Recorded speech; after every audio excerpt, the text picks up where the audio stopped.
Hello friends, welcome to Mita's রান্নাঘর। আশা করি আপনারা সবাই ভালো আছেন। আজ আমি আপনাদের বানিয়ে দেখাবো খুব সহজ পদ্ধতিতে এগ চিকেন রোল। আমরা বাইরে বেরোলে সাধারণত এই রোলটি কিনে খাই, কিন্তু বাড়িতেও এটা খুব অল্প সময়ে আর দোকানের মতো স্বাদে বানানো যায়। চলুন দেখে নিই এটা বানাতে কি কি উপকরণ লাগছে। এখানে আমি 200 গ্রাম চিকেন ছোট টুকরো করে কেটে নিয়েছি। এর মধ্যে টুকরো করে কাটা পেঁয়াজ, 2 চামচ আদা রসুন পেস্ট, 1 চামচ লবণ, 1 চামচ লাল লঙ্কার গুঁড়ো, 1 চামচ হলুদ গুঁড়ো দিয়ে ম্যারিনেট করে নেব। 30 মিনিটের জন্য এটা ম্যারিনেট করে রেখে দেব। প্রথমে ময়দার মধ্যে পরিমাণ মতো নুন, তেল আর চিনি দিয়ে দেব।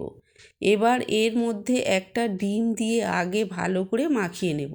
মনে রাখবেন, সরাসরি জল না দিয়ে আগে ডিম দিয়ে ময়দাটা মেখে নিলে রোলের পরোটা অনেক বেশি খাস্তা আর সুস্বাদু হয়। এই ময়দাটা মাখানো হয়ে গেছে, এর মধ্যে অল্প অল্প জল দিয়ে একটা ডো তৈরি করে নেব। এটাকে এবার 30 মিনিটের জন্য ঢাকা দিয়ে রেখে দেব। এদিকে কড়াইয়ের মধ্যে 2 চামচ সর্ষের তেল দিয়ে দেব। এবার কড়াইতে ম্যারিনেট করা চিকেনগুলো দিয়ে দিলাম। মিডিয়াম আঁচে চিকেনটাকে বেশ কিছুক্ষণ ধরে কষিয়ে নিতে হবে। যেহেতু ছোট ছোট টুকরো করে কাটা, তাই এটা খুব তাড়াতাড়ি সেদ্ধ হয়ে যাবে। চিকেনটা অর্ধেক কষানো হয়ে এলে এবার এর মধ্যে দিয়ে দিচ্ছি লম্বা করে কাটা ক্যাপসিকাম, পেঁয়াজ কুচি আর ঝালের জন্য কাঁচা লঙ্কা কুচি। সবজিগুলো কিন্তু আমি শুরুতেই দিইনি, কারণ এগুলো একটু ক্রাঞ্চি বা গোটা গোটা থাকলে রোলের সাথে খেতে বেশি ভালো লাগে। এরপর স্বাদ মতো একটু লবণ দিয়ে নাড়াচাড়া করে ঢাকা দিয়ে দেব। এরপর ঢাকা খুলে একটু নাড়াচাড়া করে নামিয়ে নেব। 30 মিনিট পর ঢাকা খুলে হাতে একটু রিফাইন্ড অয়েল লাগিয়ে ভালো করে মাখিয়ে নেব। এবার এখান থেকে রোলের সাইজ অনুযায়ী কয়েকটি লেচি কেটে নেব। আমি একটু বড় মাপের লেচি করছি, কারণ রোলের পরোটা একটু বড় হলে খেতে আর মুড়তে সুবিধা হয়। এবার অল্প একটু তেল দিয়ে পরোটাগুলো বেলে নেব। আমি এখানে সাধারণ গোল করেই বেলছি। আপনারা চাইলে এটা লাচ্ছা পরোটার মতো বেলে নিতে পারেন।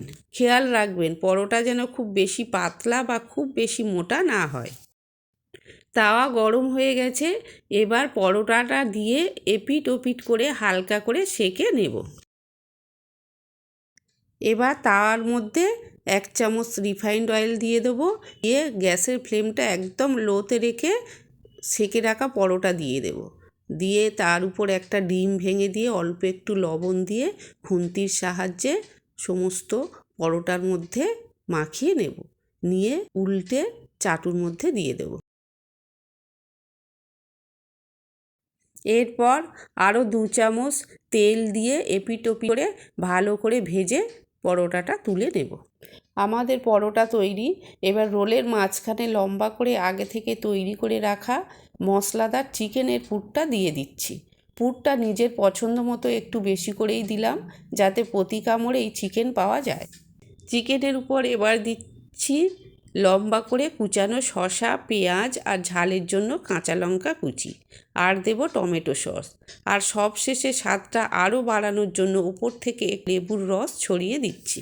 পুর সাজানো তো শেষ, এবার হলো এটাকে গুটিয়ে ফেলার পালা। একটা সাদা কাগজ দিয়ে নিচের দিকটা মুড়ে ঠিক দোকানের মতো করে রোল করে নিচ্ছি। দেখুন দেখতে কতটা লোভনীয় হয়েছে। এটা কামড় দেওয়ার আগে মনেই হবে না যে এটা বাড়িতে বানানো নাকি পার্ক স্ট্রিটের কোনো নামি দোকানের। আর দেরি কেন, আপনিও ঝটপট বানিয়ে ফেলুন আর বাড়ির সবার সাথে এই স্বাদ উপভোগ করুন। ভিডিওটি ভালো লাগলে লাইক এবং সাবস্ক্রাইব করতে ভুলবেন না। ভালো থাকবেন, সুস্থ থাকবেন, ধন্যবাদ।